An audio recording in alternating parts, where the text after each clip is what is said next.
LoveLine. LoveLine is meant for an adult audience. LoveLine may contain sexually oriented content. Listener discretion is advised. This is LoveLine. LoveLine. With Adam Carolla and Dr. Drew. Hey, it is the best of the best of the best of LoveLine. Who's on tonight, Drew? A little Tony Hawk, David Arquette, Alec Baldwin, Tom Arnold's all-star rundown. Patrick. Wow. Fugit. Yeah, he's the kid from Almost Famous, a movie I'm sure you didn't see because it was good. I did see it. Because I saw it. I saw it. It's God is my witness. Great movie. Great movie. 70s brought back to life. Yeah. Oh. Yeah, back when you were in your early 30s. Yeah, still young man. All right, let's get the party started with Tony Hawk and Patrick Fugit. Hey, everybody. LoveLine. I'm Adam. That's Dr. Drew. Patrick Fugit is in here tonight, and Tony Hawk is in here tonight. Donna. Hi. Thank you for taking my call. I just wanted to know, is there something wrong with like a vibe I'm putting out to attract like the wrong guys? Because I seem like I always attract like the wrong guys where like they end up breaking up with me or cheating on me or like. Well, wait, no, but that's not attracting the wrong guys. That's going out with the wrong guys. I mean, am I doing something to get the wrong guys? Like, I always seem to get the guys with a bad past and who are always in trouble or... Why do you go out with those guys? Just because you attract them doesn't mean you have to go out with them. I know. It's just I can't seem to find anybody who's, like, normal. Well, because you're always going out with the bad guys. I don't know. Well, you're not attracted to the guys who live in the slow lane like me and Drew. Actually, we've pulled over to the shoulder of life. Yeah, oh, my God. Not even on the freeway. But, I mean, you wouldn't be attracted to the guy who studied hard and got good grades and didn't get into trouble and all that stuff, right? Well, it depends. I mean... That's a no. No. Well, you're cute, right? Yeah, I think I am. And guys are interested in you. Yeah, it just seems like I always the wrong ones are. It's well, like you're attracted to the sort of bad boy types, right? Yeah, and I don't know why. I just seem to be. But you can't be surprised when the bad boy types end up being bad boys, can you? No, not really. Right. You're not going to change them. It just doesn't happen that way, ever. And I had another question. I was smoking like about a pound a day with like a day with like friends, not just by myself, and like of weed. And then hold on. You can't smoke a pound a day. Friends. Not by myself, with like friends, like almost like every day. A pound? Yeah. And with like 2 months later, and like 2 months later. Hold on a second.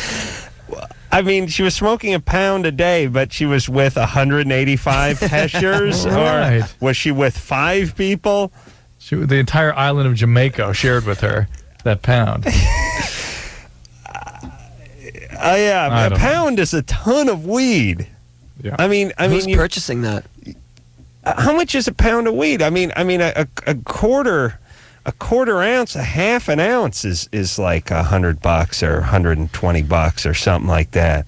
I mean, it's a lot. Drew, how much? Seriously. Wait a minute, Donna. Do you really? How do you know it's a pound of weed? I don't know. Like everybody says it is, so I guess you just go by looking at it. Who buys it? Judge by that. Pound of weed is like a pillowcase full of weed. I usually got it around 400, and like all of us would pitch in. It was like a big group of us, and I was $400 a day. Where'd you come up with? No. 400 is like a couple ounces, isn't it? Well, I got it cheaper because first we had connections. It was like a big group of us, and we all pitched in. Costco discount. Yeah. But every day they would spend $400. About crazy. About roughly, not really. How many friends? Like about 17 people. Every day, 17 people would chip in $20, $20 or $25 or something, and get a pound of weed, and then you guys would smoke it out of an 8-foot hookah pipe with 75. But Well, no, it was 75 carbs on it, right? No. Okay, so it just sounds like a lot of trouble. And I started feeling depressed after that. Like after I quit, I've been sober for like 2 months now. Right. And because I've gotten in a lot of trouble, so I've been staying clean. And I was wondering, does it cause depression? Like Absolutely. Characteristically, it does that. You need to look into this, Donna. You got a lot of stuff going on. You're 16. You got addicted to pot. You're having a depression from the biological injury of the pot. You're hanging out with guys that are a pain in the ass and hurting you. Why don't you look into things? You know? All right. Yeah. All right, good times there, babe. Bye. All right. I can just see the 16 people that have been left behind by Donna confused. We're 25 short. Now, who didn't put in? We got to buy a pound of weed every day.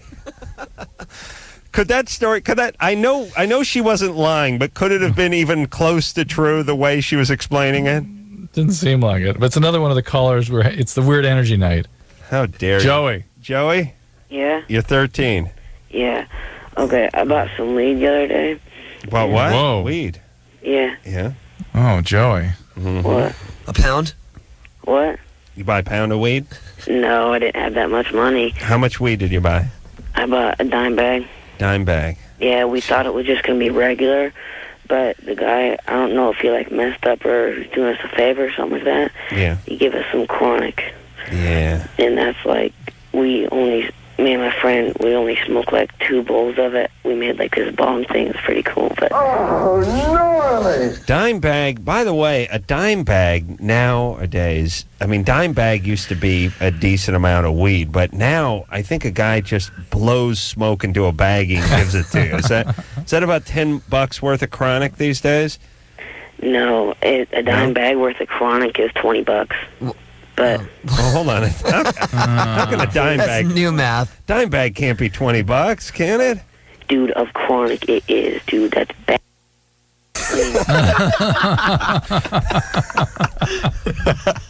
Oh, Joey. Joey's.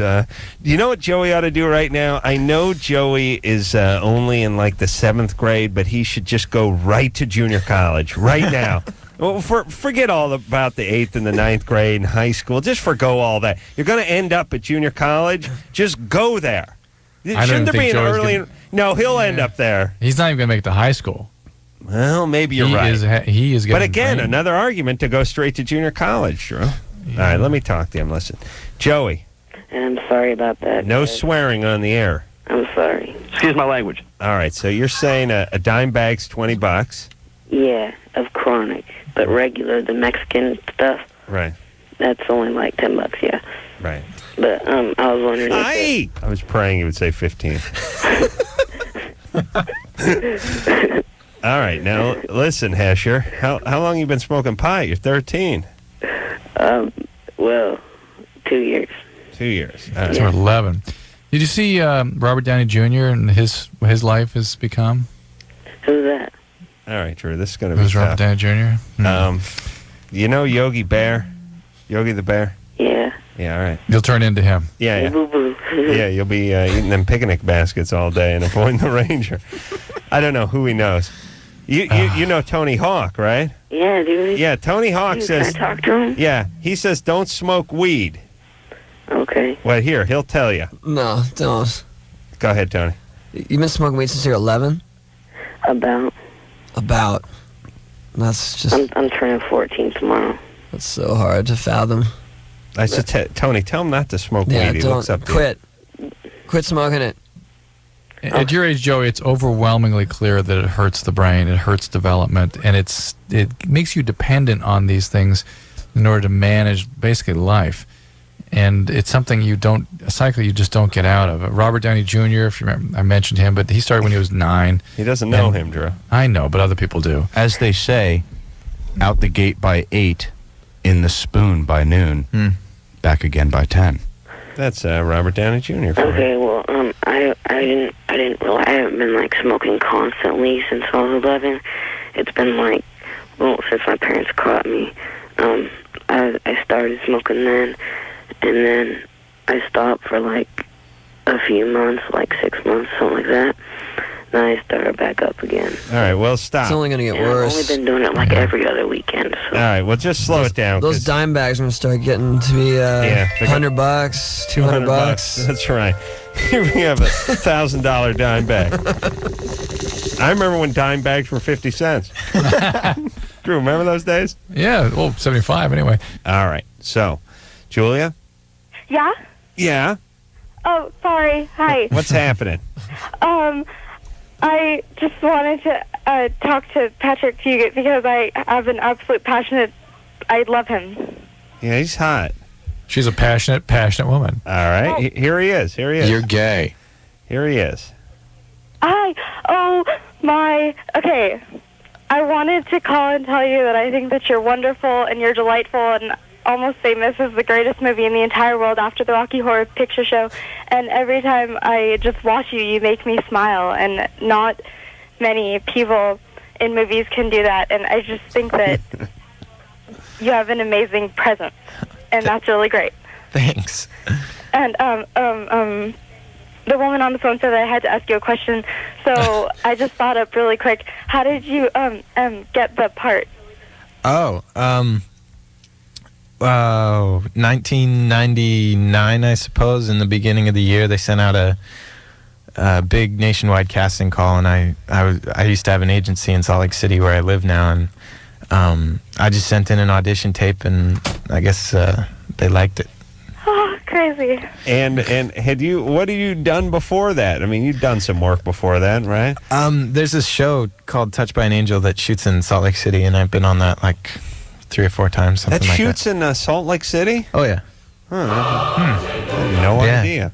So, but that was it. I mean, no feature experience. No, nothing Wow. up until that point. I'll tell you, it was that part was just made for you, or you were made for that part, or I don't know how it worked, but it just worked. You so were.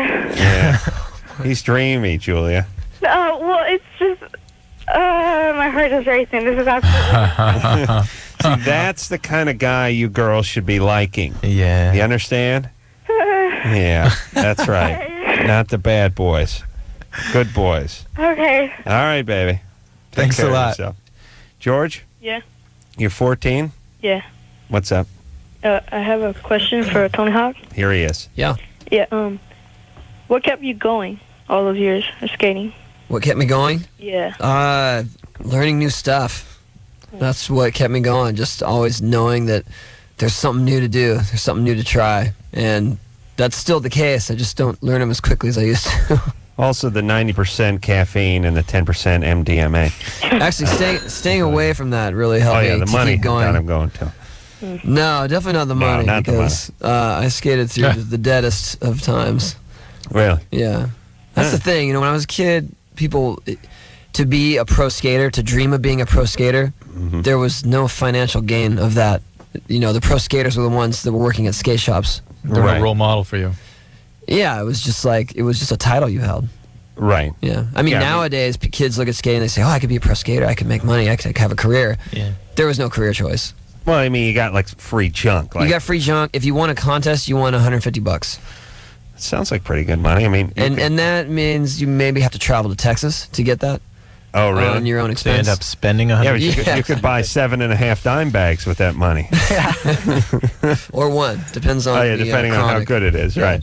George? Yeah. You got to keep them dreams alive, buddy. All right. You want to be a skater? Yeah. Yeah, just keep challenging yourself, you know. Don't worry about where you stand, where you compare to everyone else. Just keep trying to keep it interesting for yourself.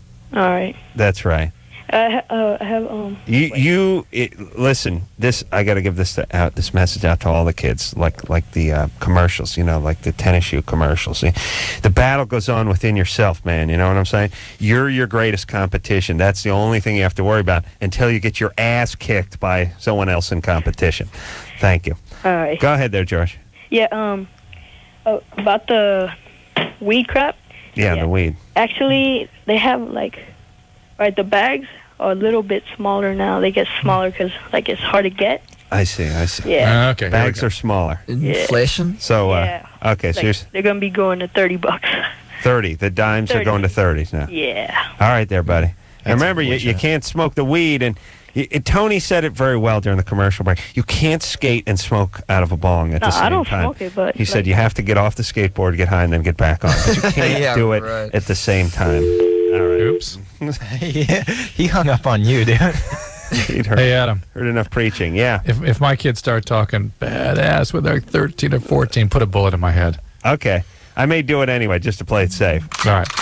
Yeah, and Drew, as a parent, you're going to notice when your kid turns into Spicoli at 13, right? When they get dreadlocks and this become hashers? Like when your kids start calling you dude instead of dad?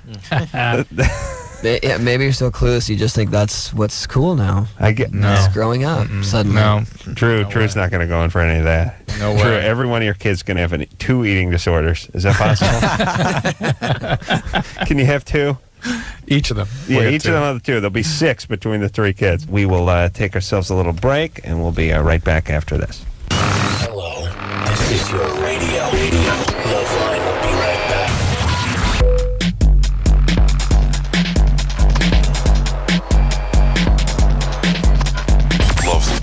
LoveLine with Adam Carolla and Dr. Drew on 105 Alternative, San Francisco. You're young and you are sitting pretty. This holiday season, you asked for something you totally need. Cash. And all your relatives did not disappoint. You gained 5 pounds, all in your wallet. So when you hear this radio commercial about how Verizon Wireless is having a huge camera phone blowout, you think it's time to turn cha-ching into bling-bling. You can get a new Motorola camera phone for only $49.99. $49.99. Heck, old Aunt Squeeze Your Cheeks gave you more than that. This camera phone's got mad skills, pics and text messaging capabilities, speakerphone, and a tight black design. You can even download games and ringtones. Plus, Verizon Wireless is America's most reliable wireless network. So you click on VerizonWireless.com, call 1-800-2-JOIN-IN, or visit a Verizon Wireless store or a Circuit City near you. Then you start the countdown to your birthday. Motorola V265 phone offer requires new 2-year agreement. $15 activation fee, $175 cancellation fee. Other charges, taxes, and restrictions apply. Network details, coverage limitations, and maps at VerizonWireless.com. Call 1-800-2-JOIN-IN. Hi, this is Jack, founder of Jack in the Box. You're tuned to The Jack Show. Let's talk to Nathan on line 4.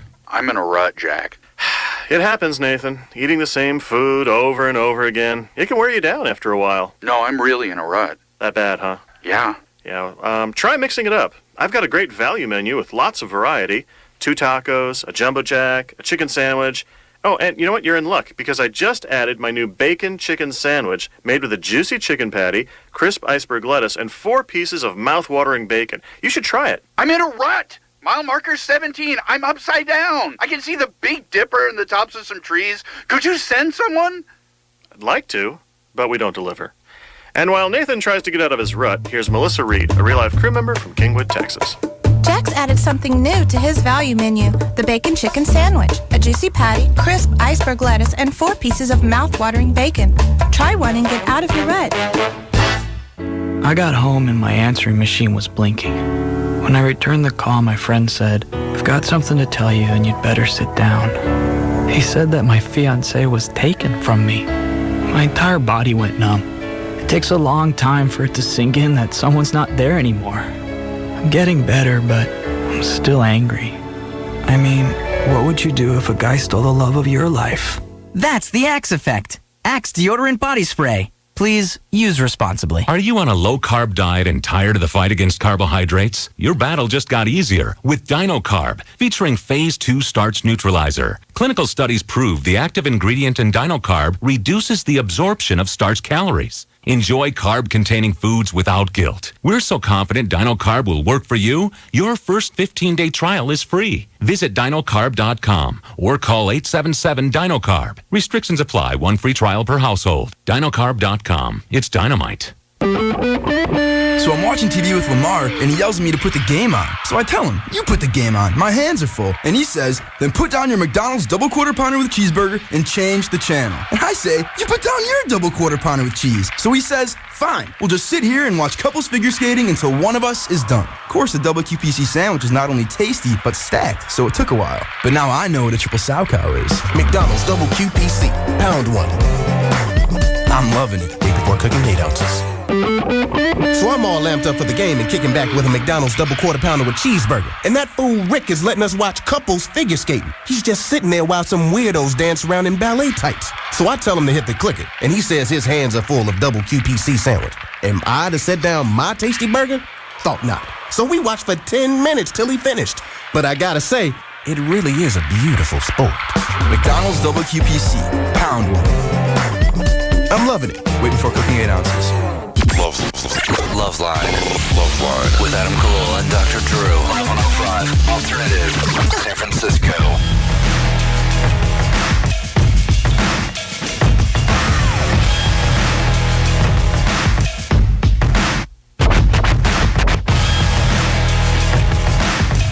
Well, it's the best of the best of the best of LoveLine.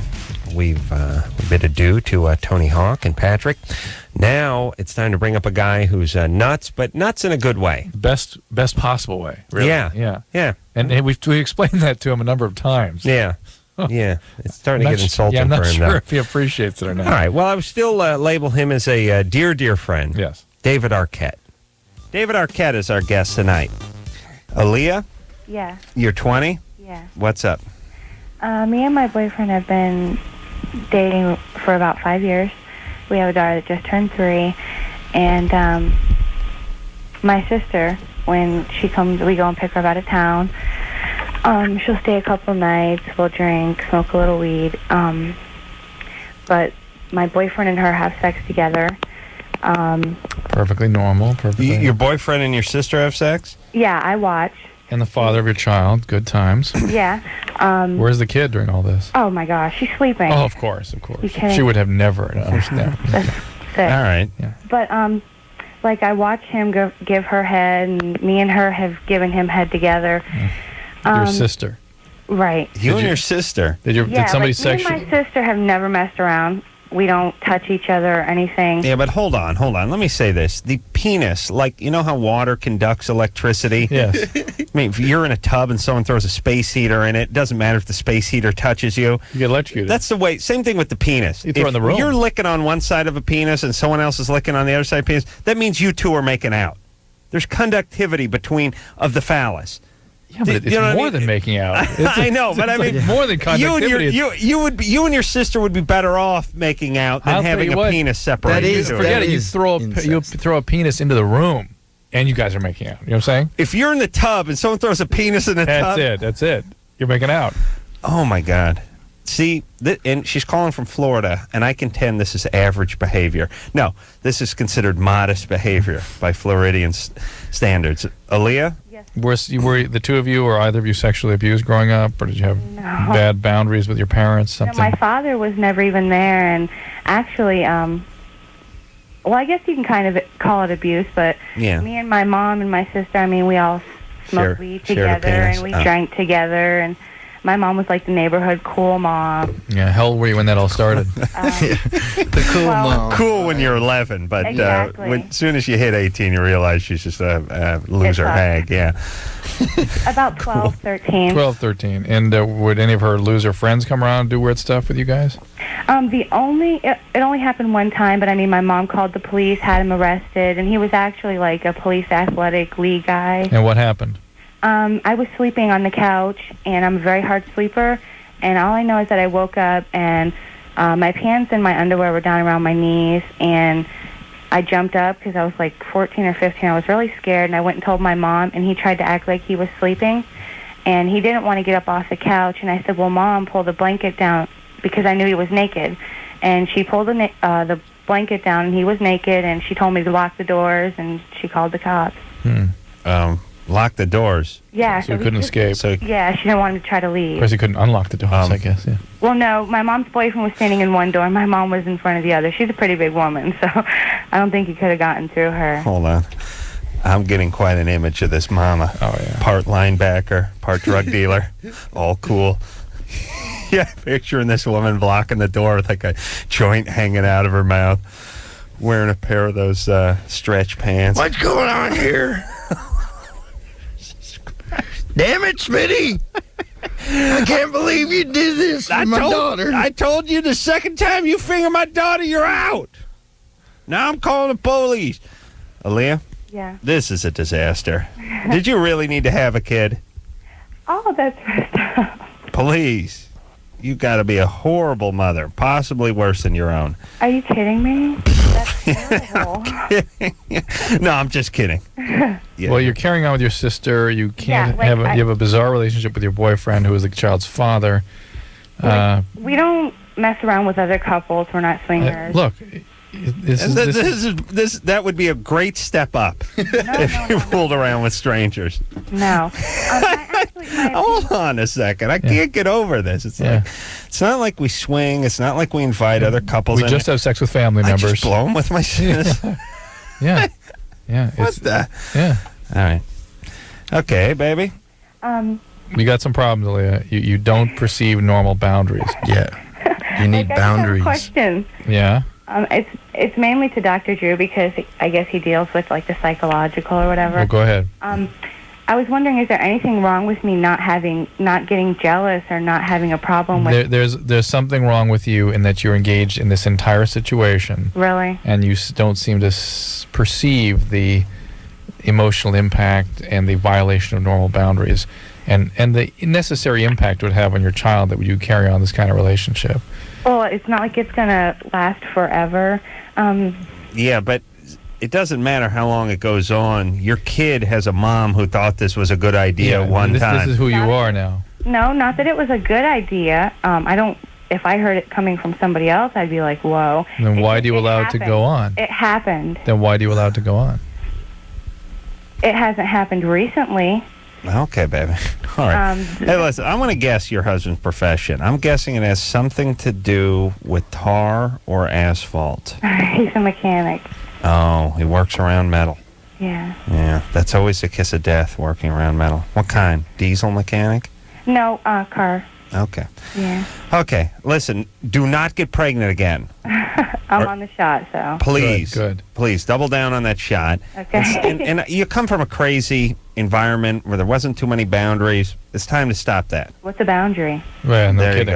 You go. Right. I think she is asking. Yeah, where there are sort of perceptions of what the limits of self and reasonable behaviors I are. can't get over this. You and your sister perform fellatio on this guy? Not at the same time. I thought you said you did it at the same time. Switch. Like, we don't go both down there and go licking him everywhere. Like, she'll give him... She'll give it to him, then you do, Exactly. right? Okay. Exactly. It's not like we're down there kissing each other's tongues and... Right. Okay. Yeah. I'm sorry. I'm sorry. I thought that's different. I didn't know you guys were tagging out before the next one went in. Jesus Christ. I wouldn't share a teacup with my sister. I'd have to throw it in the fireplace. Seriously, if she hands me a cup, I throw it in the fireplace. I don't doubt it. That's what I do. Holy Christ. I still contend this is average Florida behavior. Now, David had an interesting story growing up about boundaries and stuff. You were raised in sort of a commune type setting. Yeah. Originally, and it was some Maharishi's concept you guys were following.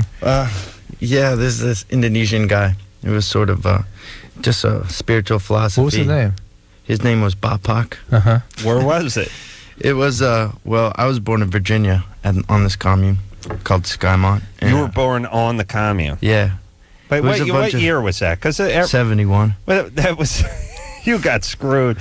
71 was just the height of the crap era. No one had a good idea in 71. Every car was bad. All the architecture all that is bad. stuff is great. No, it's all horrible. No, it's all a mess. the best. The music's pretty good, but all the ideas are I've been tainted because I love big collars and platform Just look shoes. at the architecture. Just think of the architecture. I love the architecture. Are you kidding? What architecture? Oh, Flat man. roofs with white rocks on them and aluminum windows? No, it was the beginning of modernism as we know it. I mean, it was just. I'm just saying, if you were born in 81, your parents wouldn't have been on that commune. I showed up one day. They said, "Please come from Indonesia and see what we've built here." And he comes and he's like, well, "This is not what this philosophy is about. You're supposed to, become closer to God and work, bring your spirituality out into the world. Yeah, if you're an actor, go where actors are, and if you're go work, really, yeah. And nobody wanted to work in that commune. Well, I don't know what the hell they were doing. That was a. But isn't that Islamic movements in It was Islamic, Buddhist, and and Hindu. So you got the guy finally to come out to the United States to see what you were doing, and he didn't like it. No. And did he break it up? Did it break up Yeah, immediately? it broke up. Did he like walk in, look around, and go, what the hell's going on here? Exactly. Oh, that's so. That is, He said, "What are you doing?" And everyone moved. Wow. Yeah. Well, But the boundaries were really screwed too. kids were just running around wild. Yeah. you were just And like, I mean, the philosophy of the spirituality and the whole thing is a good philosophy, but it also attracts a lot of people in crisis. So there's all these sort of wackos around too. Yeah. I grew up in a free-range environment myself. A lot of went to an alternative school. Me too. Called the teachers by the first names, Chuck Dirt Clods. I did too. Just walk around. You really, it's like Lord of the Flies. You don't learn anything. It's like Which one did you go to? Oh, man, I went to a bunch of them. Oh, you did? Yeah, it's crazy. You just the whole thing was In 81, you wouldn't have been going to any of those either. No, I wouldn't have. Yeah. No, this was 71. I mean, it's the same kind of thing. It was if a child wants to learn, he'll learn. If he doesn't want to learn, that's his prerogative. You can't foist your words on him. You go up to him and ask him what he feels like doing. And of course, I said I felt like wrestling and throwing dirt clods. I was 7. I didn't feel like sitting down and learning vowels and consonants and all that. God. And consequently, I never learned any of that stuff. And they always threatened to throw you into public school, and I thought public school was like Auschwitz or something. They were like, Well, the way you describe it, ultimately, you did live that kind of life in public school, didn't you? well, public school. I got to public school. It was like a lot of blacktop, chain link, and the whole essence of public school to me was hitting another kid with a ball. That's basically what every game could be distilled down to. Who could get hit with a utility ball? That wouldn't have flown at the free range school because you don't, violence, competitiveness. No, man. Hang out and fire up the potter's wheel. See what you can do. Good stuff. I guess it worked, though. Or just throw the clay, literally. Yeah. Judy? Yep. So you're 15. You're a virgin. Mm-hmm. You want to know if it's a good idea to date a guy who's not a virgin. Well, yeah, that, and then also, like, I have standards for myself and whatnot, and I was wondering if it would do any good if, like, to tell him, or if I would just be completely wasting my time. To tell this guy that you're not going to have sex with him. Yeah. Are you already dating him? Yeah. How old is the guy? 17.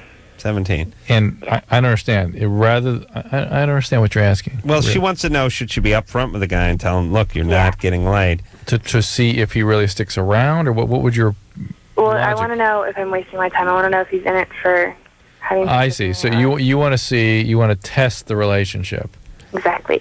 Yeah, this is a thought that women have that guys don't have. Yeah. I don't want to waste my time. Yeah. What? First off, what are you chicks doing that's so important, by the way, besides just hanging out? Well, I never see you doing anything. What time do you have? That's their biological clock ticking away at them. I know, You never but know. you're worried about, we talk about this all the time. Women will go, break up with the guy who's abusive. You're going off to college. He's staying back home. It's not where they go, I can't, then I would have wasted the last 4 years of my life. It's like, no, not wasted. You understand? It's like a bad job. You don't say I'm not going to quit because I would have wasted the last 4 years of my life. You can't get out of that job fast enough. Yeah, or you look at whatever part of it you did enjoy or did whatever for you, and then you on to something better. Judy, you're 15. Yeah. Don't think so hard about this. If you like the guy, if he's a good guy, if you're attracted to him, you date him. Be careful. And you don't let him boink you. That's all. Yeah, and just don't get yourself in situations where he might try to overpower you, where you're alone, that kind of thing. Just be careful. Let him know you're a virgin, that's for sure. Yeah. But I agree with Drew. Don't let him try any magic tricks on you, like where he duct tapes your mouth shut and your feet together and blindfolds you and stuff, and puts you in a trunk with one hole in it. Yeah. All right? Okay. All right, thank you. All right there, Judy. Hey, good times. And when are you going to lose your virginity? I have no idea. All right, but you're not waiting till you get married? I'm going to try really hard. Good. Okay, what about oral sex? I don't know. Okay, play it by mouth? Yeah. All right, then. For now. All right. Yeah. Good times. 15. Okay. All right, Thank you. good times. Take care of yourself. I give her to 15 and a half. outside. No. That should be fine. 17, 18. She's got standards. That's what I hated. That's the number It's one. got boundaries. That's number one. Number one thing I hated in a woman was standards in high school. Michelle or Michael? Because then they wouldn't date you. Yes. Yeah, I couldn't date. No one wanted to date me ever. Michael, you're 18. Yes. What's up? Well, it's like you guys keep getting calls from like teenagers that like they've had like anal sex for the past 7 years and stuff, and I was just wondering, Like that last caller. Yeah, the virgin we just talked to. She was out of control. Yeah. I was just wondering because I'm trying to practice abstinence. And You're like, gay. Drew, please. I'm sorry. And it just seems like it's kind of hard doing it when like a lot of other teenagers are just like letting it happen, I guess. And Right. Well, are they really? A lot of them? well, I mean, 7 years of anal sex. You heard him. yeah. Well, it just seems like nobody really takes priorities or Nobody? really takes it seriously. Oh, Drew, would you shut up? Stop busting the guy's No, I mean, I chops. wonder what the social norm is for other 18-year-olds or 17-year-olds. Well, here's the way. I believe it's the same as it always was. In high school, or at least in my high school, there was like 8 guys who were getting laid constantly, and then there was the other 1,200 of us who were just home crying, beating off every night. Do you know what I mean? There's the guys who got it and the guys that don't. It's like there's one quarterback on the varsity football team, and then there's the rest of the guys. Mm-hmm. Which, yeah, that poses another problem because I don't masturbate. No. Now, why not? Well, I mean, my dad kind of left me like when I was 7, and I kind of got back with him when I was like 16. Mm-hmm. So I kind of lost that, I guess, role model. So I never really learned how to do it. So I just don't do it. Well, you think guy? Hold on a second. Drew, David, you remember when your dad sat down with a tub of Jergens and a roll of paper towels and taught you how to beat off? Yeah, that was. I was 13. Wait a moment. Thank God I got a picture. Got stuff on the mantle. He's passed away, but I tell you, keep that picture in my wallet. Come here, son. Think how it is these days, too. The video, mini cams. Son, now this is my jack bib. Your grandfather strewn it across his chest, and his grandfather brought it to World War I, put it across his chest, and now I'm passing it on to you. Now, what you'll want to do is, well, back in the day, we used to use lard or goose fat. Hey, Smitty, come over here. Show my son how to stroke it. Jesus. Now, not so fast, son. It's not a race. That's right. Hold on. Move aside. Let Daddy slide in there. There you go. Just till you get the rhythm. Nice and easy. You got that? All right, carry on. All right, now you'll be doing that about 8 times a week for the rest of your life. All right, let's, Michael? Yeah. Sorry about that. I never even talked to my dad about anything from the age of 13 on. And if I heard him coming up the hall while I was beating off, I wrapped myself like in a cocoon with my comfort and pretended I was dead. Not sleeping, dead. I was just going to put fake blood on my forehead and knocked over the lamp. Because they knew if I was sleeping, I still could have been beaten off. But if I was dead, he couldn't catch me. All right, this is no excuse. What's going on with you? Are you religious? Yes. All right. Well, no sex. Were you taught not to masturbate? Not that I know of.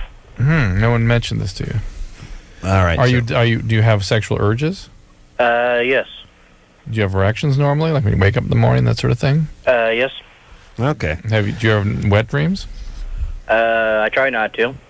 I know, but you have no choice, right? Right. Yeah, if that's God giving you a handy, by the way. Yeah, if God meant it not to happen, it wouldn't be happening. The biology requires it. What about this? God's whole problem with you beating off is you're wasting your seed, right? Yep. Well, then why would God build in a mechanism where you waste your seed onto your mattress or comforter in the middle of the night without your hands? Doesn't seem like it's a good plan. Like God had had a flawed plan in terms of the human anatomy. You know what I'm saying, Michael? Yep. Okay, buddy. All right, good times. Good times. I don't know what his question was. Michael, get yourself a can of lighter fluid and a road flare. And then you sit down and you pour the lighter fluid all over your genitalia. You understand, Michael? Yep. No, don't do that. Look, if you don't want to have sex, don't have sex. And you don't want to beat off, don't beat off. We don't care. And do whatever you want. That's fine. And don't worry about what everyone else is doing. And is it wrong that I think he should light himself on fire? No, sir. No. They should masturbate. Yeah. Well, okay. Let me say a few choice words about Michael. Michael is smart because Michael wasn't going to get laid anyway. Do you know what I'm saying? So you can blame it on this. God damn, I wish I had something to blame it on through high school. Yeah. There's nothing worse than wanting to get laid, making it known that you want to get laid, and not getting laid. You don't come across that good. But Michael has a very convenient excuse. I could tell by Michael's voice he wasn't going to get a lick of trim anyway through high school. And at least now he's got God on his side. But now's the problem, and this is the problem with religion. All right, Michael, you don't want to get laid, you don't want to beat off. Fine, that's accordance with your religion. But now you got to start looking for others and seeing what they're doing, and that's the problem. See, he wants to know what's going on with everyone else. Just leave it alone. Hey, you don't want to get laid, you don't want to beat off. Fine, I'll see you up on the bell tower shooting at the kids in a few years. But leave everyone else alone. It's their business. Right? And I would suggest a little beating off because you will go insane as an 18-year-old. I mean, Drew, how pent up are you going to be? That's how fogged is your thinking going to be? You must sort of hit some sort of ninja zone at some point. You must sort of fall into some sort of zone. I mean, it's like G. Gordon Liddy, holding his hand to a flame. Eventually, you're able to do it. Right. And your testosterone levels will drop, and the sperm production will drop a little bit. Not completely, but it will fall off. Okay. So, all right. Your body helps you a little bit that way. Okay. You're listening to the Best of LoveLine. We'll be right back with David Arquette after this. Thank you for calling LoveLine. Your call will be answered in the order it seems interesting. Call LoveLine. Call 1-800-LOVE-191.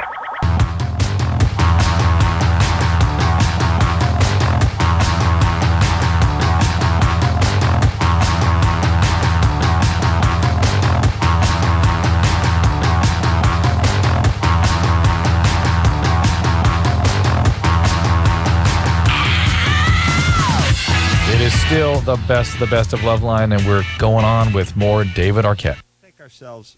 Well, and then again, every guy I know beats off twice a day. Are they going to hell? Well, every guy you know. All right, every guy I know, true. But what about David Arquette? He's not going to hell, and he beats off constantly. Nonstop. I'm beating off right now. Smitty. Now, son, a spit in the hand will suffice on a camping trip or if the car breaks down and you're not in the presence of lube. Now, what you want to do is lean back. Well, first, let's stretch the calves out because you are liable to pull a muscle, especially if you flex your toes. Now, keep in mind, we did not have the aid of DVDs, satellite, or cable TV, much less the internet. Nope.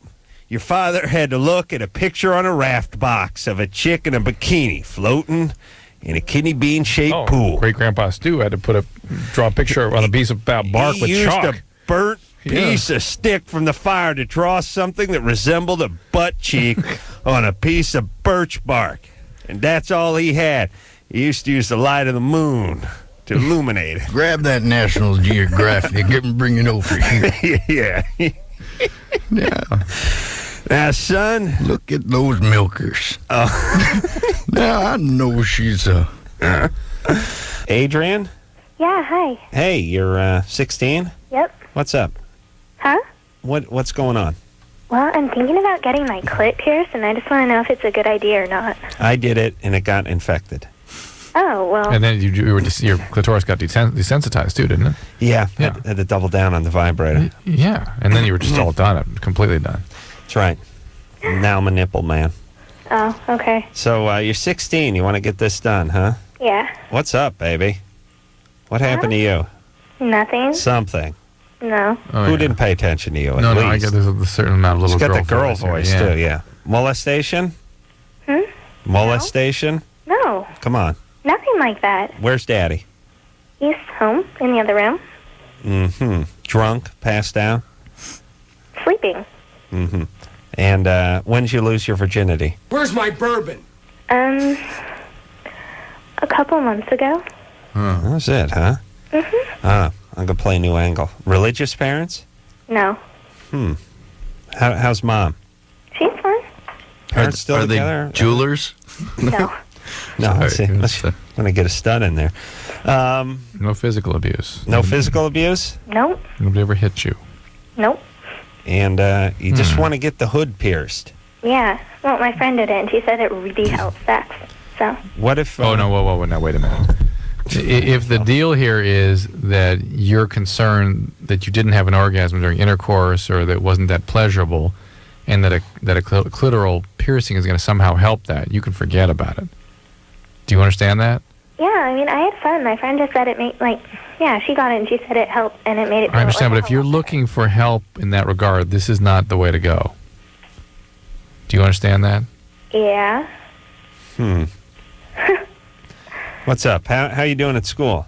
I'm good. I'm actually 4.0 student. All right, so realize that most women your age do not have orgasm. All right. Okay, and those that do don't typically have it during intercourse. Okay. Piercing or not. You have a boyfriend? Yeah. And the piercing might actually desensitize you ultimately and make it even more difficult. Oh, really? Ultimately. All right. I don't know. This we had bogus call. Okay. I think this is bogus. Yeah, it could be. Yeah. Oh, gee, thanks. Yeah. I think you're making this one up. Not really. I don't know. It's not coming together. Oh. 4.0, parents still together. You What's know, up? it does come together for me because sometimes when put it on hold for a second, I'm talking behind her back. All right. Sometimes Except for they can hear us. when women are super, when the parents are ultra super controlling and intrusive. I've had parents who oh, interesting. Intrusive parents. Super controlling, except they're cool because we can talk about sex with our kids.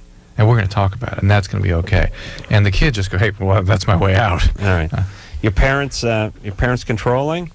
A little. Not too bad, though. Is there a doctor or an attorney in the family? Yeah, my dad's a lawyer and my mom's a lawyer. Oh, that's abuse. That's abuse. Okay, now it's starting to, Drew, good call. Starting to come together. Yeah, attorney. Sorry about the doctor thing, Drew. I meant attorney. I get it. Yeah, those are horrible people, attorneys. They shouldn't be able to raise hamsters, those people.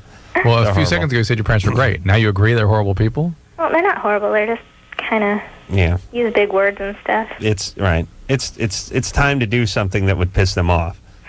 Well, except they probably talked to her about this. No, they did not. No, this isn't liberal. No, it's not liberal. It's not liberal. Do your parents talk to you about sex? It doesn't really come up. I mean, they don't avoid it if it comes up, but it just never really comes up. Do you have your belly button pierced or anything like that? Yeah, I have my belly button pierced. Did your parents find out about that? Yeah. Yeah, they're fine. They're cool. Are they? Would you shut up, Drew? Are they okay with that? Well, my mom thinks it's cute. My dad kind of got pissed, but he's over it. I think this is her sort of saying, you think you can control me? Well, let's see about that. It's a way to strike out against them a little bit. But there's such an underdeveloped self doing it that she's sort of even confused about doing it. You see what I'm saying? Yeah. It's like something's wrong here. I better put some metal down there and make it work because this isn't going. I'm not going down that route. I think it's her parents are perfect. They want her to be perfect. She's got to get the 4.0. She's got to go off to Stanford or Berkeley or UCLA. And now she's saying, I'm going to assert myself and do something crazy. Yeah, you got to wait till it gets... It's a little abusive, though, right? It's just also the kids that physically abuse or physically abuse do the same kind of thinking, right? Yeah. It's the same thing. But that's not going on here. But it's the same. It's the same All right. kind of All right, Drew, emotional I'm done with you. I'm done with you, Drew. That's I enough think she talk. should wait till it gets ugly until she, then pretty it up. Wait till you're like 46. It's a good point. Yeah, don't paint the car on the way home from the dealer. Wait till you get a few dings in it and some rust on the quarter panel. Then you give it a nice paint job. Right. All right, baby. Hey, good times. Hey, how about birth control? Don't do it. Birth control? What about the birth control? What are we doing here? Condoms. All right. We'll take ourselves a little break, and we'll be right back. All right, guys, here's the deal. You're looking to hook up, sick of wasting time with the wrong person? One call's all you need to make. Call the Dateline. 877-889-DATE. Call the Dateline. 1-800-CALL-LOVELINE. Love 191. Call LoveLine.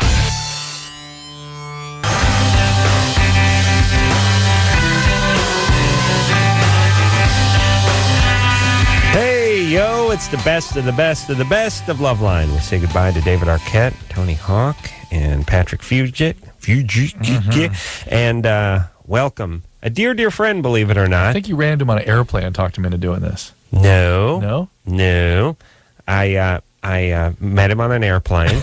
No, I met Alec Baldwin in an airport and then airplane, but he came up to me and he wanted to do the show. And he is a fan of the show, and then he has a driver who tapes all the shows and then plays it for Alec when he drives him around.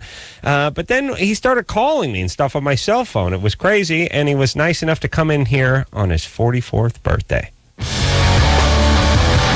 Alec Baldwin is joined us in the studio, the king of all Baldwin, with nothing to plug. God bless it. Let's talk to Meredith, who's 20. Meredith? My question is about my boyfriend. He has, I want to say, almost like a third testicle, but not really. Well, this is where her fund of knowledge begins to break down, okay?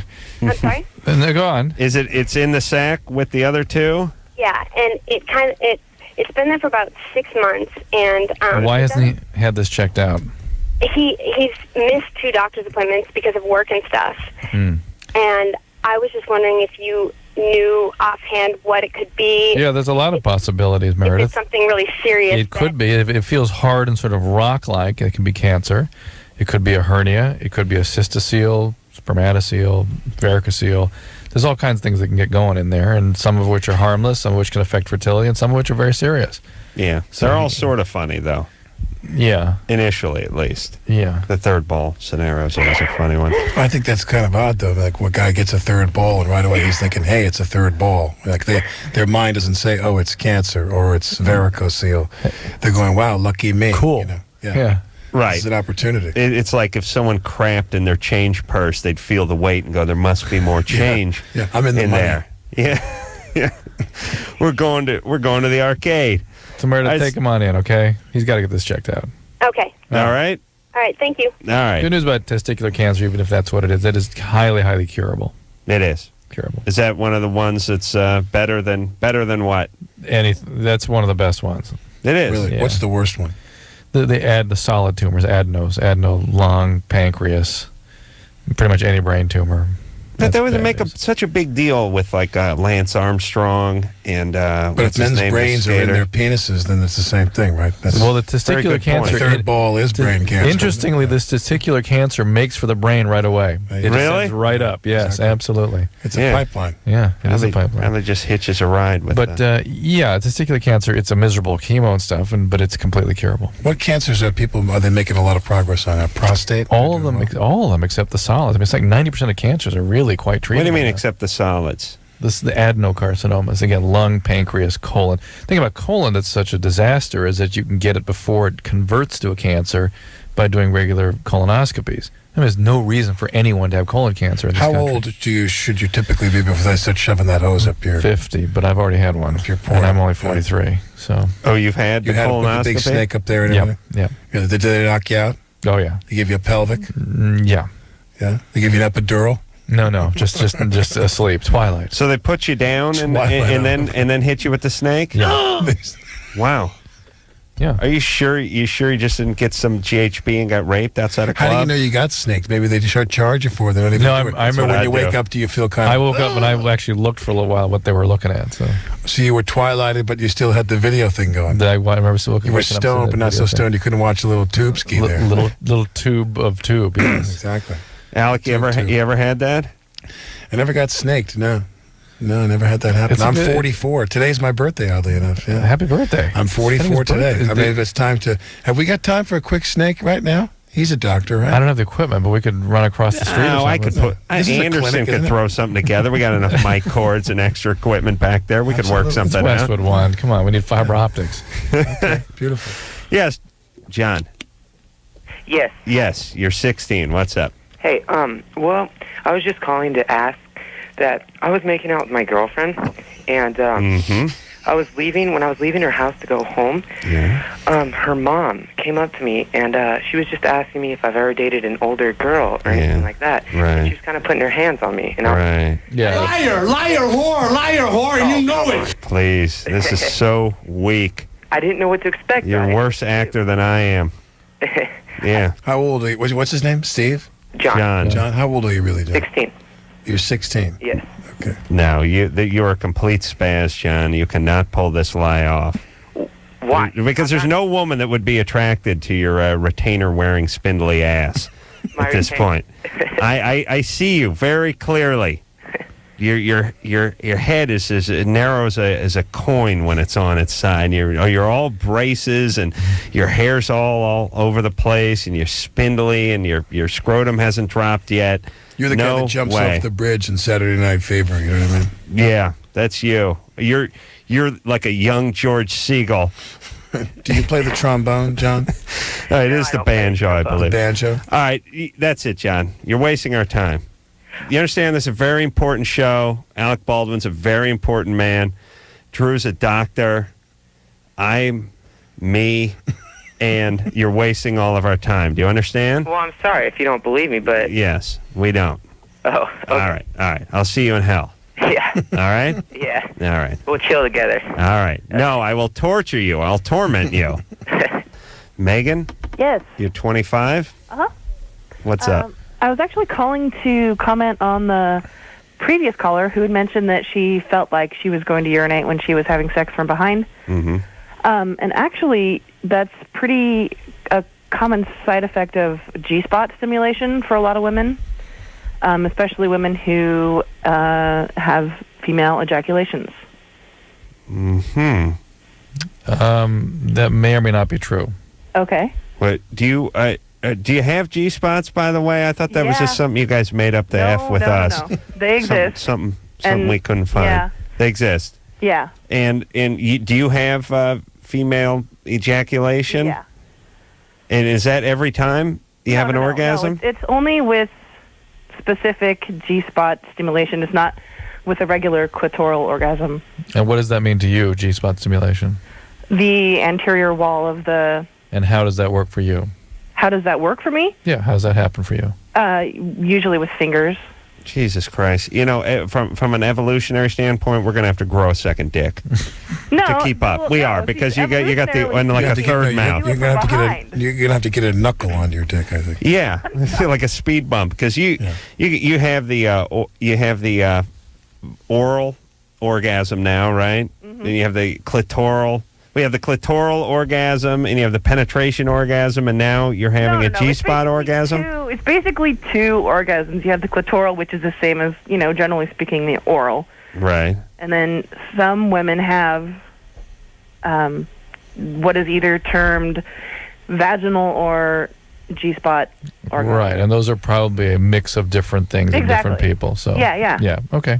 So you're saying that if you have the sensation of urination in a doggy-style intercourse, that it must be that the person has female ejaculation syndrome? Well, no. I don't know. I don't care anymore. Or disease. I'm simply saying that his penis is probably rubbing against her G-spot. I see. Isn't that a wonderful thing? Yeah, isn't that what you want? Well, it usually subsides if you keep going.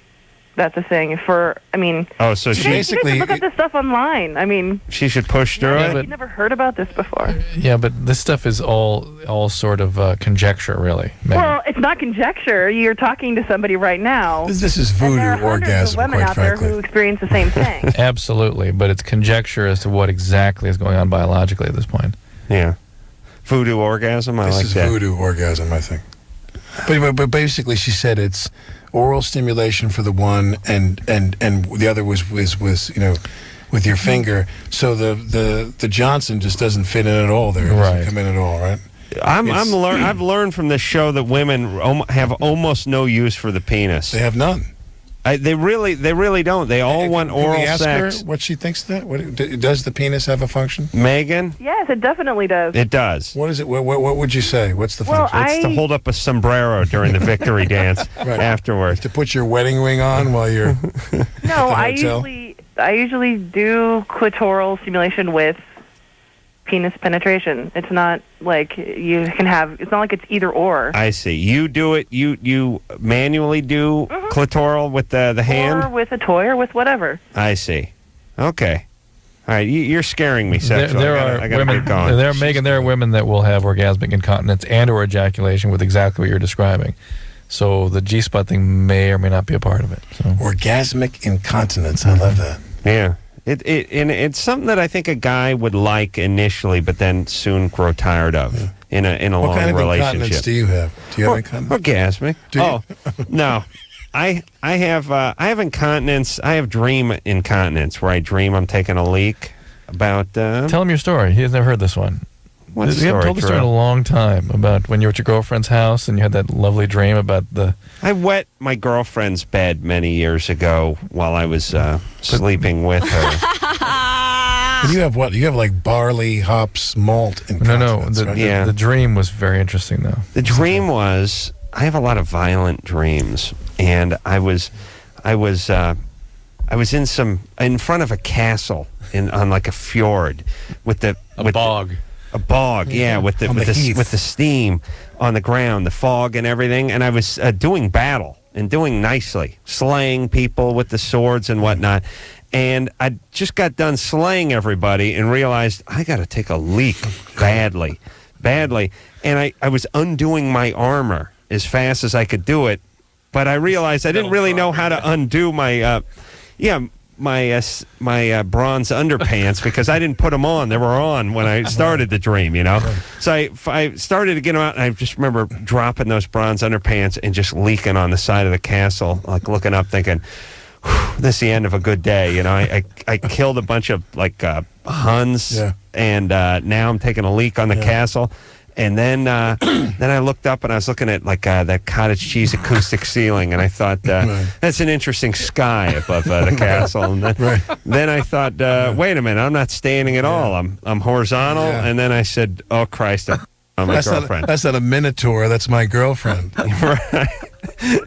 So I woke up, and the thing that's funny about, and you guys should do this just as a psychological experiment, it's hard to maintain your masculinity and be in a pool of your own urine at the same time. I reverted to like a 4.5-year-old. I was like, it's tough when you got to wake them up and tell them. So it's just like, yeah, hey baby, I made messy, you know, like I made pee-pee. I was immediately like 4, and she's like, huh?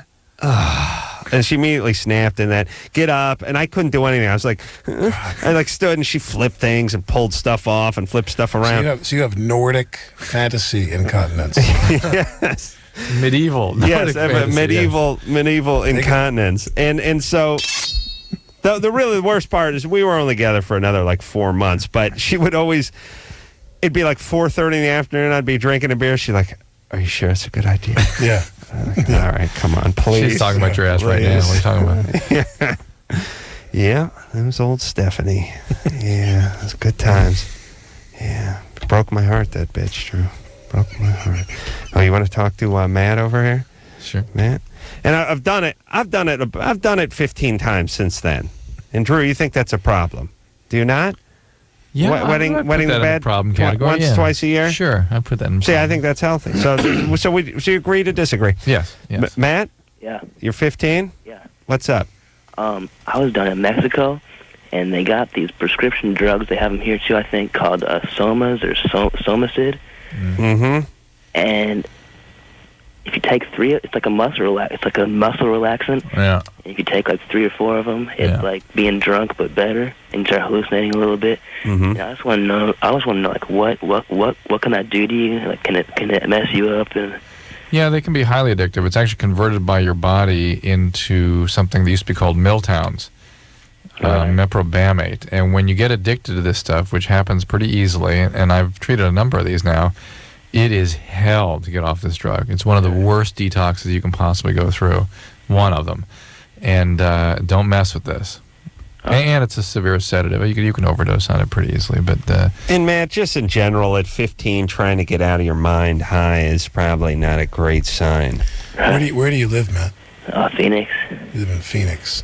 So you go over the border and you go into Mexico and you just walk into the pharmacy and grab these things? Yeah, they got every 5 feet down the street. You just go in there and be like, Somas, and then they sell you for like 10 cents a pill. I mean, they got a world championship baseball club there in Phoenix, man. Can't you just like get in the bleachers and have a couple of beers and 15 unwind? You know? All right, one beer.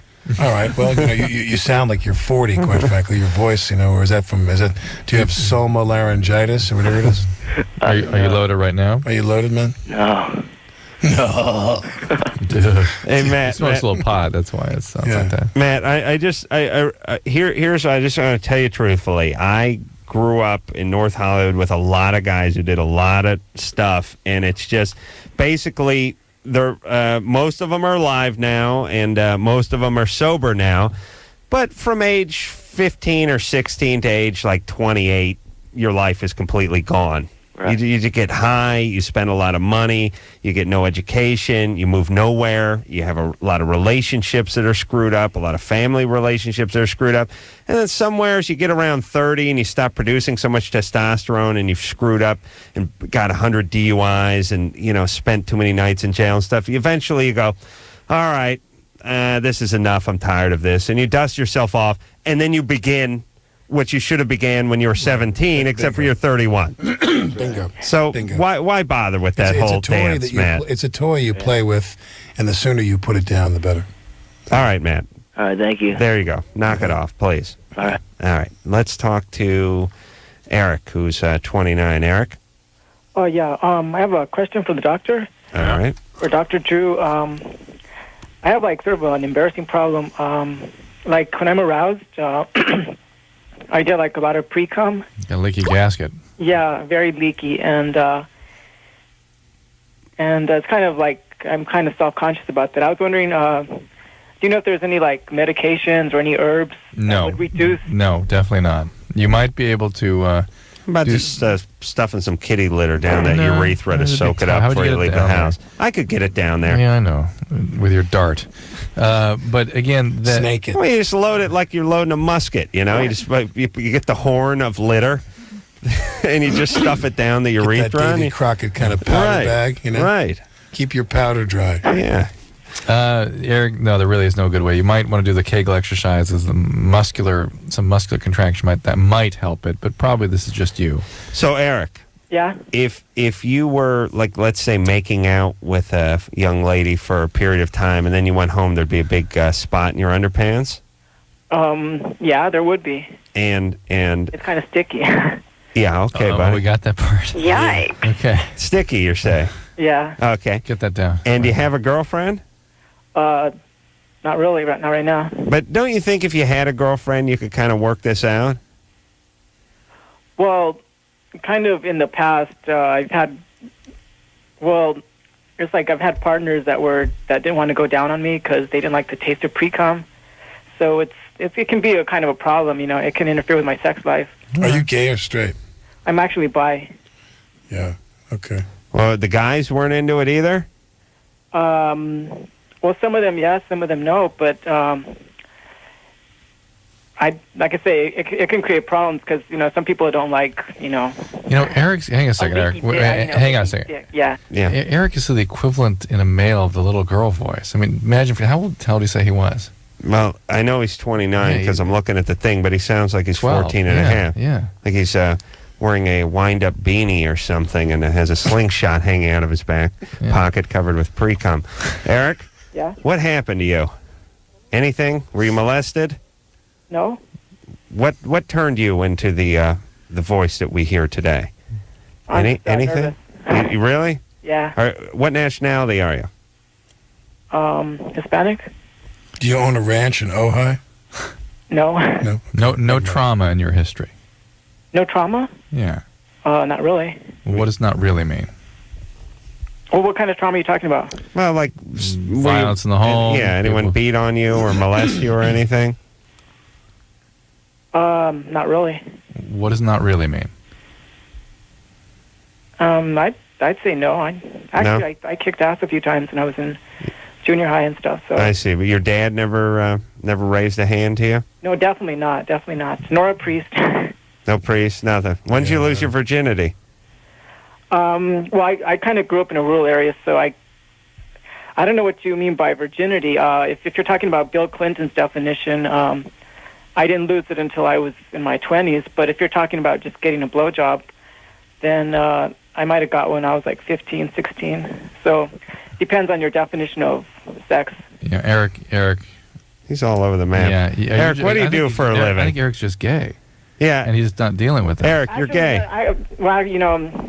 Yeah. You shouldn't judge me just based on my voice. Actually, I am bi.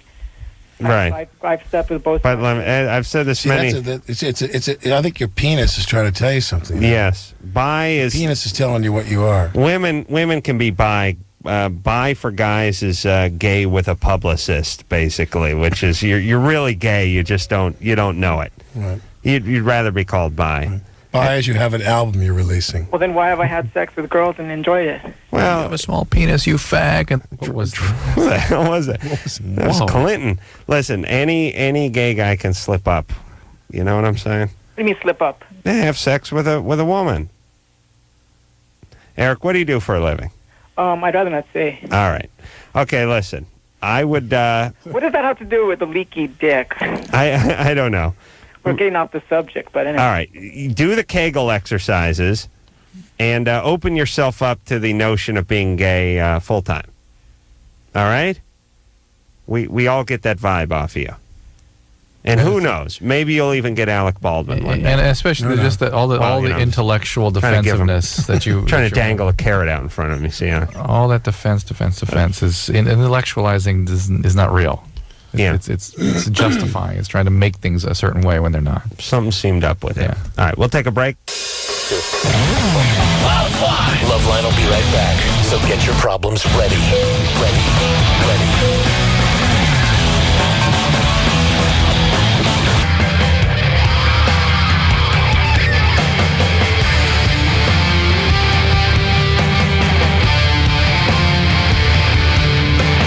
Well, it is truly the best of LoveLine. Where else would you find Alec Baldwin and Tom Arnold and Tony Hawk and David Arquette in the same night, Drew? Sheesh. And Tom, whenever people ask me what my favorite guest is, I always Tom Arnold is always on my top list, and because he's had a lot of things happen to him, got a little stuff going on, had a lot of treatment, not afraid to talk about it. Not quite enough, but yes, and he talks about it in this upcoming segment. Yeah, listen and be afraid, be very afraid. Hey, everybody. LoveLine. I'm Adam Carolla. That's Dr. Drew. Tom Arnold in the studio tonight. And phone number 1-800-LOVE-191. Tom Arnold, best damn sports show, period. No one has mentioned, none of us have mentioned how we're dressed tonight. Yeah, you guys look good. You got your best damn sports show, period, pullovers? Is that what they're called? Yeah, I think it would be. They were having I overheard a discussion out in the lobby here. They call each other before they come in. I know them. You guys look cute. Yeah, and you've both been on the show, and we really appreciate it. Mike? Yeah. Me, Mike? Yeah. You, Mike. Hey, I was wanting to ask Tom. I've seen a movie, and I don't know if it's on Cinemax or what it is. Horrible movie, but Tom, you were the best in it. You played a magician.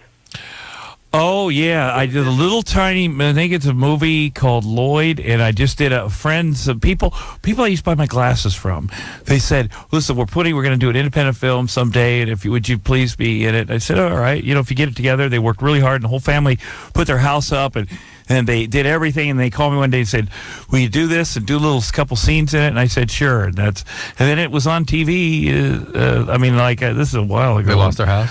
No, they actually, I don't know. I think I heard it was tough. They probably should have, but no, I haven't actually seen it. It's called Lloyd? I think it was called The Ugly Kid, but they thought that might be too offensive. It was a horrible movie, but you were great in it. Oh, thank you. Though that's good to hear. And it's nice, Mike, that you stick with a movie with the potential that Tom may show up at some point and save it. Every bad movie. Every bad movie. Exactly. You hang with it. Thank you, hoping buddy. Tom Arnold is going to show up. I came in on it where the kid turned the TV on, and Tom was wearing like this turban.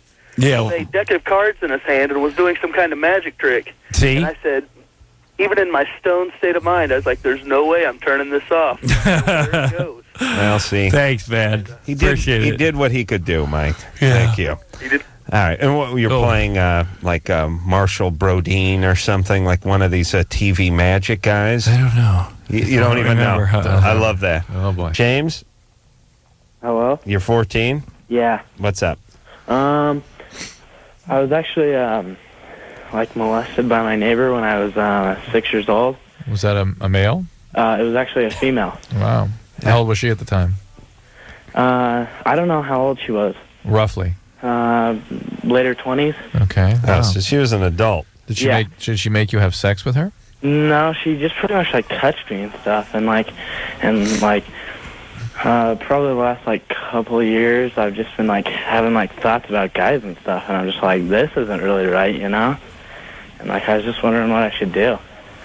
You ever had an experience with a guy? No. And what about a girl other than your neighbor? Oh yeah. Yeah, a few times. Well, like what? Like made out? Like, I don't know, like BJ's. Are you attracted to girls? You getting BJ's? 14. Not even into chicks, still getting BJ's. Oh, Adam, I'm sorry. Must be very painful to hear that. It is tough. That's the toughest part about this show. You know what it is? It's like, I feel like one of those old jocks who got $8,000 a year for playing professional ball, like in the 50s, and I hear about what these guys are making today, and I played two ways, in the snow. At Soldier Field, and blew my knee out and got nothing. Now these prima donnas with their multi-million-dollar contracts and their Bentleys and their BJs. How dare you, James? James, do you continue to be attracted to women? Am I what? Do you continue to be attracted to women? Sometimes it's just like, well, yeah, like I am, but. All right, well, you'll figure this out. Drew, do you smell bogus here, or is it just sort of? It's just sort of not much to be said about this, because at 14, people are often sort of trying to. Because I don't know, like, am I just like experimenting, or? Like, I don't know. Well, how about a little therapy for the molestation? Right. Why don't you start being there? sexually molested at a young age changes your brain chemistry in ways that are difficult to predict, and sometimes in some individuals it can certainly affect the sexual orientation. Though usually, I would predict that usually when a male molests a male, you tend to see this sort of homosexual impulses, and when a female molests a male, you often see sexual compulsivity around females. And there's two forms of therapy that are effective for this. There's psychoanalysis, and then there's you paying your farm hands to make a bunch of Xeroxes and put it all over your hometown. It's a story Tom Arnold told us. That's true. Once. I love that story. It's true. Oh, Drew, could you imagine Tom Arnold and Roseanne pulling back up into town, and they got their sights on you? Yeah, but this guy apparently was like dismissive.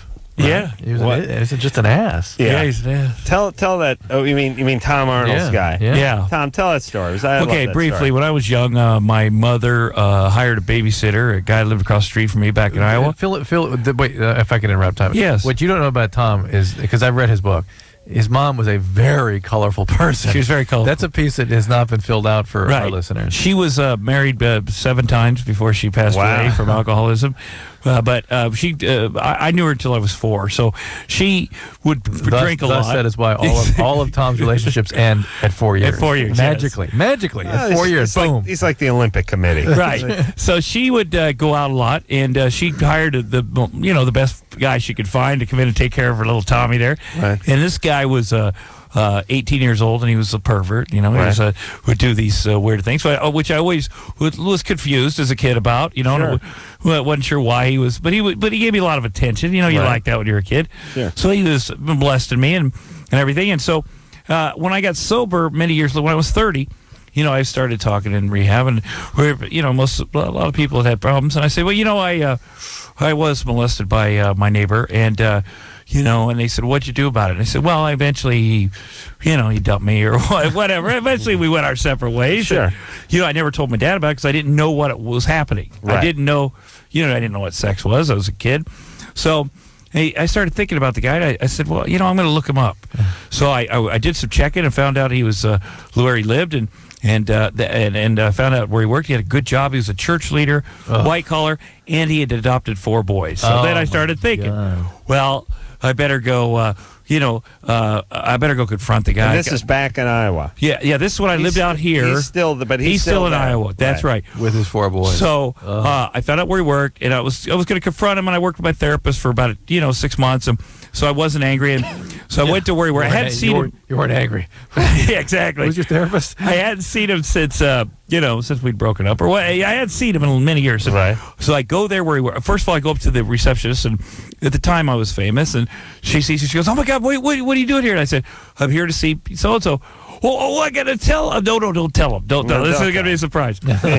So I go. And how long had it been since you'd seen him? Since I was a kid. Yeah, because we moved when I was about 10. Okay. So 20 years. Easily. Yeah, 20 years. So I it was perfect timing. It was lunch, and he was headed out of his office, and he ran this company, and I see him there, and our eyes meet, and man, it was so weird because he looked at me and he knew. I mean, he just never expect. You go about your whole life, and I knew that he knew exactly why I was there. Right. So anyway, I went up to him, and he kind of put his hand out, and I said, I'm here to give you back the pain and shame that you caused me when you molested me as a kid. And if you tried to do that to me now, I'd break your neck. And he says, your memories are wrong, and stuck his finger in my chest, and I felt like I was about 4. Hold on, did he pop that zit? Yeah, he did. That's what started it. So I felt like I was 4. I was scared for a second. Weird. It took me back in this room in his house, and I could smell the room and smell, and then all of a sudden I realized, whoa, I'm a big you had guy. A flashback, yeah. So I grabbed his head. I said, you touch me again, and I'm going to break your effing neck. I better, so now he got it.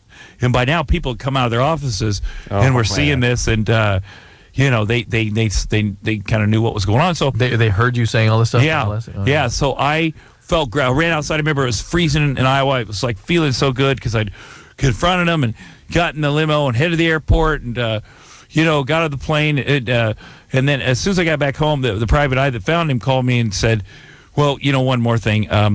He's going to adopt another kid." And so I got back on the plane and went to the governor of Iowa, tracked him down, wow. And said, "Listen, you got to help me out here because, I went to my hometown police department. They said the statute of limitations and stuff. I mean, I went, did it all." And he said, "We cannot stop this adoption. That's illegal." Anyway, consequently, one thing led to another. They stopped the adoption. Wow. Which was, very kind. Then I was home. I said, "I've done everything I could do. I've helped out." And I said, "Well, maybe there's one more thing I can do." So I sent my farmhands for my farm in Iowa. In the middle of the night, they put up 400 posters with his name and all his information within 6 blocks of his house on every pole.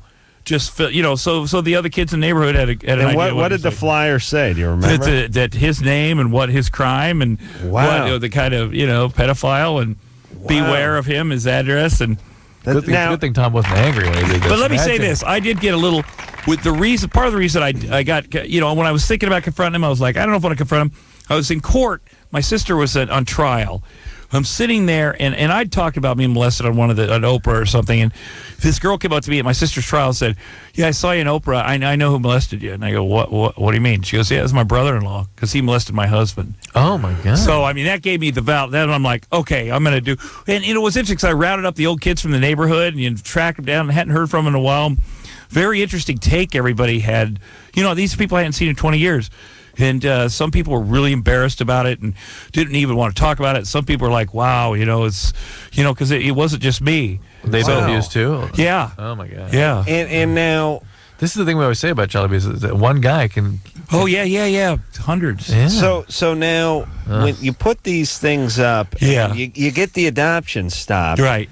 And now, obviously, if this guy is feeling like he's got a case...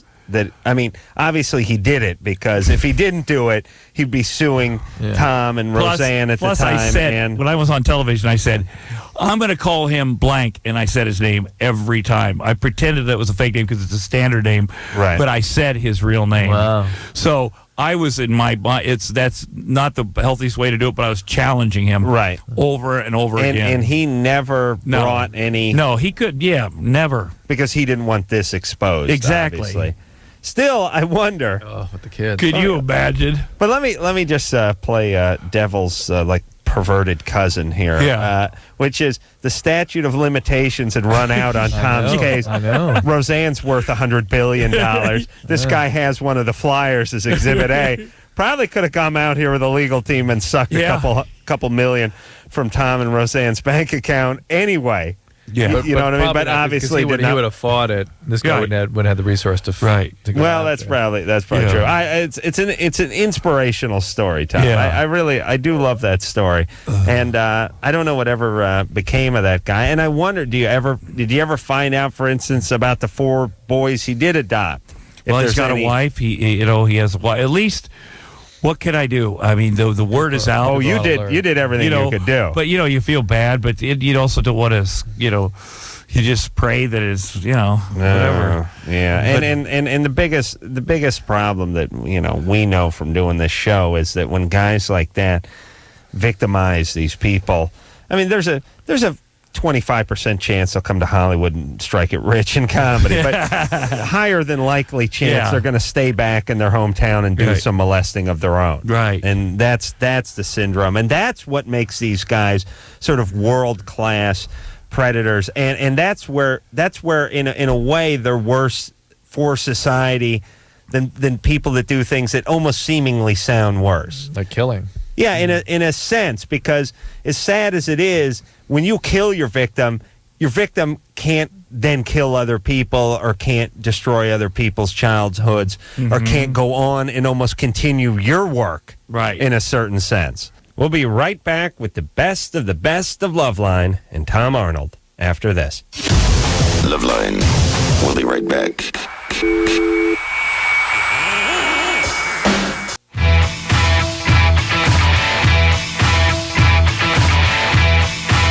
Hey, it's the best of LoveLine. I'm Adam. That's Dr. Drew. And we're really wrapping up the year here with one of the most historical moments in LoveLine history. Yeah. This Tom Arnold. Got us in trouble. Got in trouble. So those of you that didn't hear it back then, please sharpen your pens and pencils and go ahead and write to us about this episode. Yeah, we lost some affiliates because of it. So of course we're going to air it again. Yeah, but it really was a classic moment. And the idea here is we were making fun of this woman for not knowing these horrible things. Yes, not using these horrible things to make fun. Yes. All right. Yeah. So enjoy a classic from the best of LoveLine. Is that Lorene? Yes, it is. Hi, Lorene. You're 20. What's up? Hey, well, I'm a phone actress. Mm-hmm. My problem is my callers are coming way too fast. And in order for me to make any kind of dough, I need to keep a 7-minute minimum with each caller. So I need some advice, guys. What do guys like to hear on the phone? How can I keep these guys... Well, let me get this straight. You do... Are you hot, Daddy? I thought you were doing like Man of La Mancha and stuff over the phone for like people that were bedridden or something like that who couldn't get to the theater. But you're just doing the sex talk, huh? Right. How do you describe yourself? Because I think they do a little too good a job sometimes, and it's like, I'm 5'9", I'm a 38 double D, I have... Oh, no, I keep it real. I say I'm about 5'7", long dark hair, green eyes, 36C, 24-inch waist. Have you ever had a bachelor party and... Hold on. Have you... Oh, well, hold on, we gotta go. Have you had a bachelor party and then someone described themselves like, I mean, honestly, over the phone, they said, this woman is this way, and they get to the door, and you feel so bad for them. Right. Because they do weigh 220 pounds. Listen, I was thinking about this the other day when I had a bunch of people waiting at an airport for me for a chartered plane that was like leaving, but not without me, and they called me on my cell phone, and they were like, where are you? And I'm like, I'm just getting off on Sherman Way. I'm on the 405 as I'm basically going down my driveway. And I'm thinking to myself, it's nice that you lie, but the fact that it takes you 25 minutes to get a block and a half from where you said you were, like eventually, like the stripper who says how hot she is, isn't there going to come a time when the truth is revealed? Yeah. Yes, and I that's why you have to sort of, it's good to build it up a little bit, but don't, when you're still in your driveway, say you're down the street, don't say you're coming up. So, Lorene, you describe yourself as, is that what you are? Yes, I am. Okay, and What do you do? Like, is the talk? You saying the talk is like extra naughty, extra good? Like, talk to Tom. See if you can. Yeah. Hi. What do you mean? I'm sorry. Hi, Tom here. Talk to me. So what is... Visa or MasterCard? I don't know. I just want to keep these guys satisfied. No, Lorraine, Tom's your client. I'm your client. Okay, cool. Go ahead. Hi. Hi. Who's this? It's Tom. Hey, Tom. I'm Sugar. How you doing? Good, Sugar. What's going on? Oh, nothing much. Just relaxing a bit on my bed. Yeah? Yeah. Oh, boy. What are you doing? What do you have the 500 count sheets, the thread count? Yeah. I bet. Silky. What are you wearing? This is Tom's friend Animal. Yeah, exactly. What are you wearing? Oh, well, I'm wearing a tight little gray T-shirt. Oh, I gotta go. Oh, God. And my nipples. Hey, Tom, can you move your car? It's blocking mine in the driveway. Oh, man. Well, I say my nipples are a bit hard, and I'm wearing a black thong, and I'm touching myself. Mm-hmm. Yeah, that's sweet. Yeah. Well, listen, why don't you sort of work, like, you know what you ought to do? What? Here's what you ought to do, because you don't want to be too mundane, and you want to be sexual, but maybe if she did it in a sort of subliminal way, she could add a little time, like you go, like, so the guy goes like, favorite sports team? What are you wearing? No, she'll go like, I'm wearing a lacy black teddy Holocaust with a long camisole, cancer, and just see if you could slide in like cancer, Holocaust, grandparents, and see what you could do. That's good. And I bet it would add some time. So, the mind works. The mind is very interesting that way. Subliminal phone sex operator. Right. SNL ought to do that. Right. Yeah. I think they did. That would. Yeah, they did do it actually. But I think that would work for her. Yeah. All right, let's try that. Let's see. Lorene? Yes? Yeah, why don't you try that?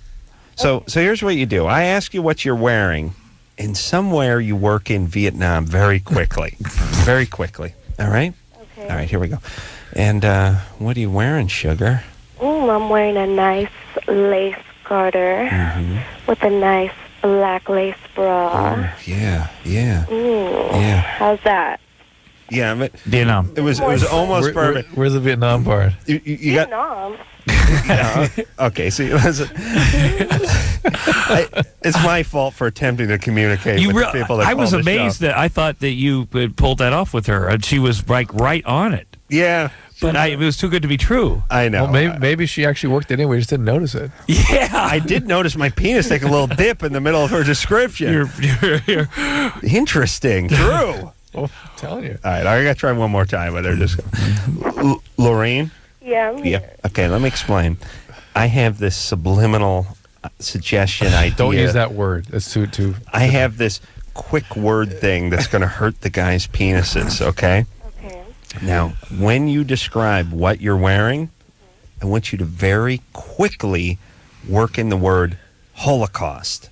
Holocaust? Okay. They give me easy one. Cancer. Do you know what the Holocaust is? No, I don't. Oh, okay. Oh, boy. All right. Oh, boy. All right. That's all right. Hey, by the way, LA Unified Schools District, everybody. I'm a product. God bless you guys. You're really doing a job over there. Subliminal Holocaust. Okay. Work in cancer. Oh, work in cancer. You know what cancer is? Oh, great. Okay, great. All right. Work in the word cancer when you're describing what you're wearing. All right. Oh, most definitely. All right. You ready? Bring. Hi, how you doing? Oh, hi. What's your name? I'm Sugar. Who are Sugar. I'm Ace. Hey, Ace. Yeah. What are you wearing? Well, I'm wearing a nice black garter. Just thinking about the Holocaust right now.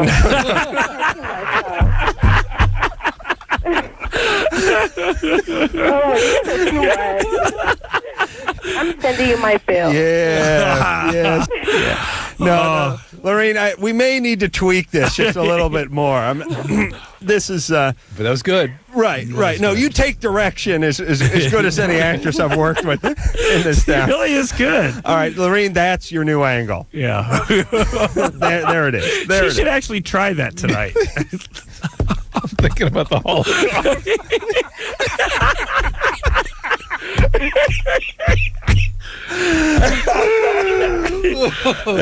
All right. I think we got to take a break because we. All right, guys, here's the deal. You're looking to hook up, sick of wasting time with the wrong person? One call's all you need to make. Call the Dateline. 877-889-DATE. Call the Dateline. 1-800-LOVE-191. Call LoveLine.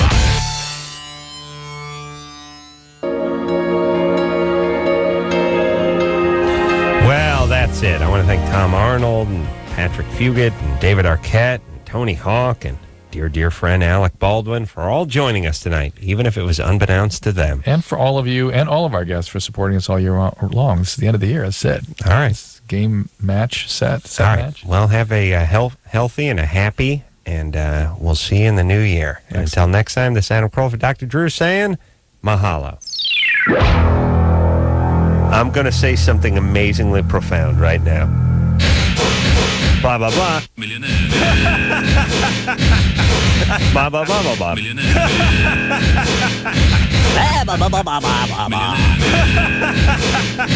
My boyfriend, literally. Why? All you screwed up people. You can't articulate yourself any better than that. People. I did some gay porn with my mother, who I had sex with. Oh, come on. Oh, no. Yeah, a little yeasty on the peckaroo. All right, I'm giving you oral sex starting now. I just got done whacking off to my mom. Mommy? The world is your oyster. I mean, because that's all the world is. Drew is so jealous of my peckaroo. I'm the smartest of all the blue-collar guys, and I'm stupid.